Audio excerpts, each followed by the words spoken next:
maisunan din sa sinaligan din nato igamoy o ikatapo ang pagkari sa simbahan sa tuwa.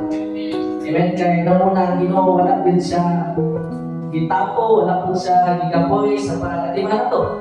Kung mag-isultang pag-iugma sa Ginoo kay so never yun ang Ginoo na wala na higugma na to. No, kung iskutan na ang tao kay soon may tungkol sa isyu sa sala, atubangan sa Ginoo ang tao dapat kahugaw.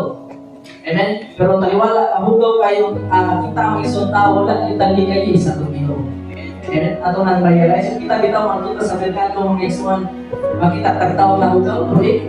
Ya, ano na ka wala sa itong pag-isip, promisyon ka na mga badyaw, ano na kang ikay. E pasinusahan ka. Amen?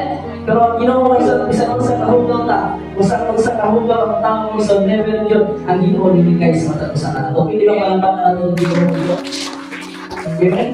Kaya nga sa Salmo 40 verse 2 na ang Ginoo mo nag-lift up na ito, ikan sa hugaw magawa. Amen? So, inanak ka dito ang ato ang Ginoo mga Iso.